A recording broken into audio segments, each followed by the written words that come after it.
RocioFlores.com, and today's topic is how to eat junk food when you're on a diet.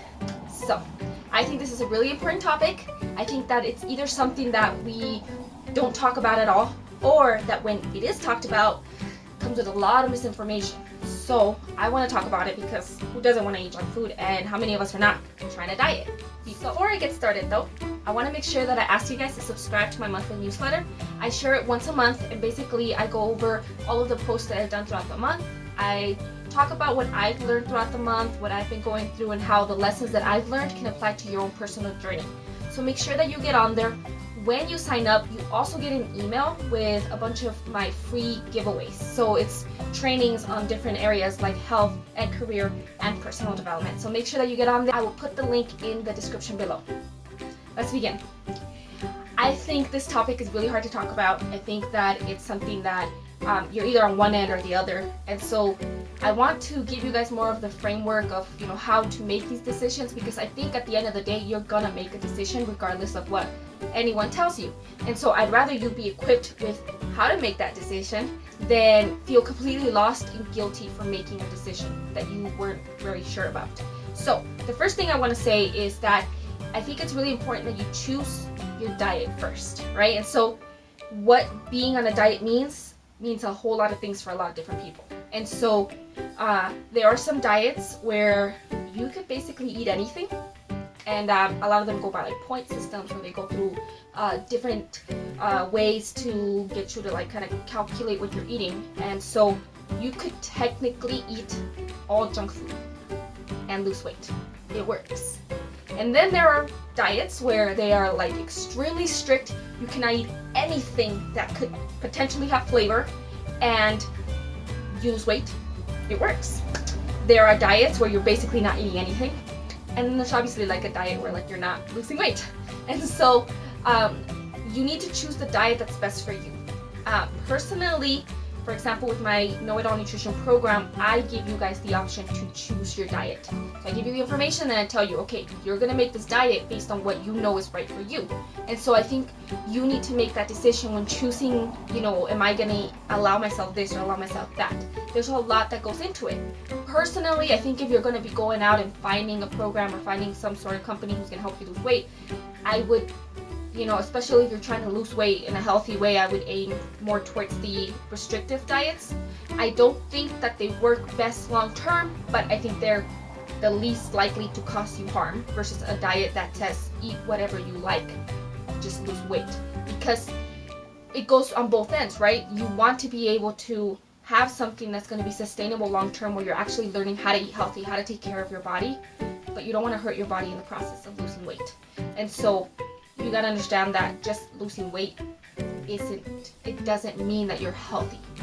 So on that note, I think the next thing that's really important for you to do is to learn about nutrition. So learn about macronutrients and learn about micronutrients, because you're not really gonna know what is junk food, what's not junk food, or what you should or shouldn't have if you don't know what food is. Like if you just see food as like, this is edible and I've ate it my whole life, so this is food, right? Obviously, there's a really big difference between eating a salad and eating candy, right? And so what is that difference, and why does that difference matter, and how does that difference affect your life and your body and how you feel and how you act and how you continue to act? So I think it's really important that you understand, what junk food is. So let me go ahead and give you a mini explanation. I think junk food has so many definitions that you really do have to understand what you consider junk food and what somebody else considers junk food when they're talking about it. Right off the bat, I think what most people would agree is junk food is food that doesn't have enough micronutrient value. So they might have macros, like they might have a whole lot of fat and they have a lot of carbohydrates, but they don't have a lot of vitamins and minerals and things that give your body what your body needs to function properly, right? And so for some people that means straight up just like candy and soda, because there's no nutritional value to that. Some people include things like pastries and chips that may have a little bit of nutritional value, but like very minimum, like not worthy to be getting your nutrition from there. And then some people go all the way towards just any takeout or anything that's not home cooked. I think that goes into a more dangerous territory, because you can have a home cooked meal that's not healthy, or that's not healthy for you, and you can have takeout that's very healthy. And so you know, people will be like pizza's unhealthy or cheese is unhealthy, or just in general any kind of food that's not on their plan is unhealthy. So you have to understand what people are talking about when they mean that. I think the way you want to categorize junk food is food that doesn't give you the nutritional value that you require for your day. And so you end up feeling like junk. You don't feel so great because it's food that doesn't make you feel good. That's not that great for you. With that in note, I think you have to also understand that doesn't mean that you can't have it in your life. There's lots of things that are not absolutely great for us, but that we want in our life. So let's just go ahead and say that you get to choose what you decide is junk food for, like, that's just junk food, and what you consider to just be regular meals. So the next thing that I think is important is for you to understand that once you understand what that food is made of, then you need to plan ahead and think about how it affects your life.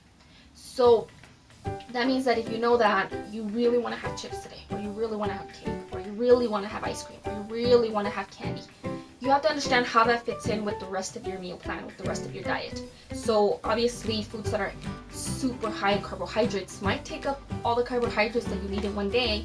And so what are you going to eat the rest of the day? Because you either have to make a decision where you are going to be over your calorie amount for the day, or you're going to say, no, I'm just going to count out my calories for the week.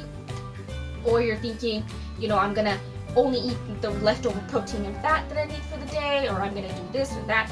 It's your choice, and honestly I think it's really important for you to understand nutrition in order for you to make those choices. But at the end of the day, you get to make that choice, and it is possible to plan it in, and you are going to succeed much more if you do plan it in versus not knowing what's going on. So you don't know what's going on, you don't know what to do, you don't know what works, you don't know how things will affect your diet, how things won't affect your diet, and why you're losing weight, why you're not losing weight. So it's best to be ahead of the game and plan ahead. The next point is choose the best, ignore the rest. So go ahead and coin that term. So if you're going somewhere where you know there's going to be junk food, you know there's going to be a lot of, maybe, you know, there's going to be pastries, and there's going to be chips, and there's going to be takeout, and there's going to be like at a party or at an event, or, and you'll know that like you want something. Like, I've been wanting that banana pudding, or I've been wanting that pumpkin pie, or I've been wanting that coffee, or I've been wanting those chips.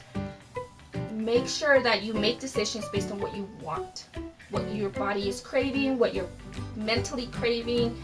Make decisions based on what you truly want, and not just on the fact that, well, I'm gonna have one thing, so I might as well have everything. And you know, I'm already going on plan, so I might as well just eat a little bit of everything, or eat as much as I want, or I ate this, so I have to eat that. Like, you're allowed to make decisions, and you don't have to eat what other people are eating. You can say no when you don't really feel like having something. Like, if you truly want a cookie today, you say, I'm gonna plan ahead. Instead of having my protein snack, I'm gonna have a cookie. And that doesn't mean that you have to then, if you go to dinner, have to have what other people are having, and you have to have cake, and you have to have ice cream, and you have to have chips, and you have to have all these other things. Like, you get to choose that. You get to make a decision based on what you know will be best for you. You can ignore the rest of the food there. It will not come up again. You know, I think a lot of the times we tell ourselves in our mind, like, we have to get it in now because I'm cheating today, so I might as well cheat well, and if I don't do it now, I'm never going to find it again, right? I'm getting back on plan, so I'm never eating it again. Well, that's probably not true. Like, next week, somebody will offer you that food again, and the next weekend somebody will offer it again, and the day you actually crave it and you actually want that food, it will be available for you again. It will not be the last time that you ever see chips. It will not be the last time that you ever see cake. Like, there will be another birthday party. There are several a year, right? So you have to think about the fact that it's okay to say no to something. It's okay if, like, you want to have a piece of cake on this birthday party, but not the next one. Like, other people who are not dieting make these decisions. And I think a lot of the times that's what gets in our head, is that we think because we're eating healthy, or we're changing our diet, or we're changing our health, or nutrition, that, like, every decision just seems so difficult. We realize that other people are just eating, whether they're gaining weight or losing weight, or they're just naturally thin or naturally bigger. They're making decisions that are at the moment the best decision for themselves. You get to make that decision for you. Choose what you want, what's best for you right now, what you are craving, or what's gonna satisfy that need, versus just learning some rules about how you should do it, or trying to make yourself eat something you don't want, or trying to get it all in. The next point that I want to make is that you should understand the difference between hunger and cravings.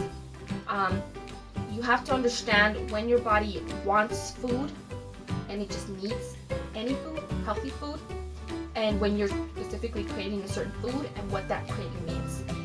And I go in depth into this in my program where I talk about, like, there's a difference between your body just being hungry and needs food, or you craving, and there are times for you to give into that craving and times when you shouldn't give into that craving.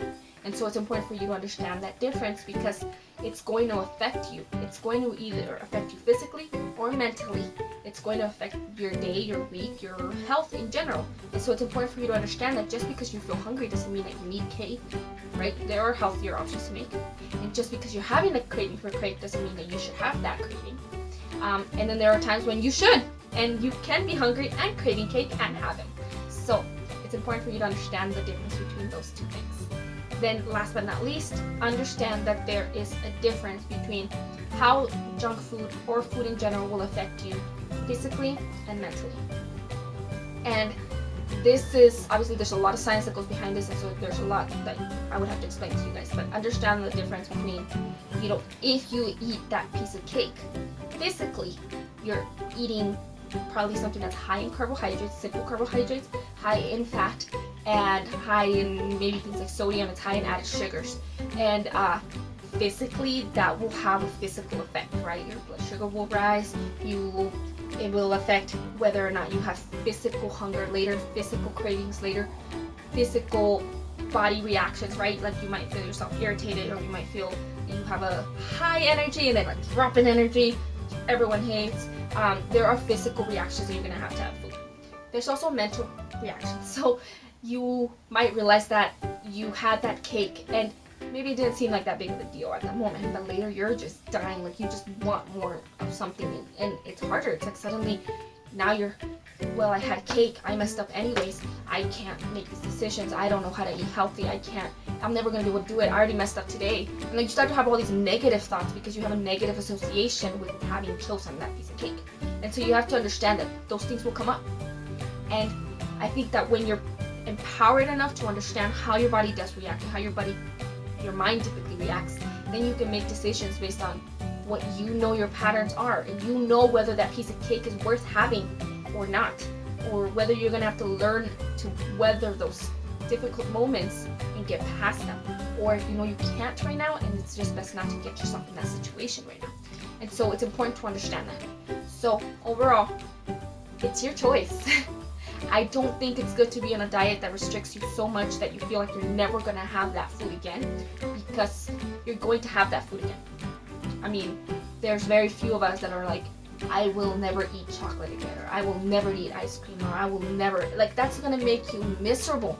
Thinking that way will make you miserable. You will hate it, and you will probably end up binge eating. You will probably end up, you could even develop an eating disorder. You could develop other issues because it's just not realistic. And so I think it's important for you to recognize that you have a choice.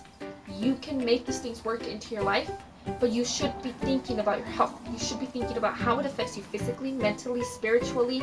You want to treat your body like a temple. You want to treat it like it matters, and you want to live a good life. And you get to decide how that works out by deciding when it's okay and when it's not okay to eat these foods. So I really, really hope that you liked this video and that you found it helpful. If you did, please like it, comment, react, heart it, thumbs up it, share it, text it, email it, whatever it is you do online. Thank you so much for watching again, and you have a wonderful, blessed day. Goodbye.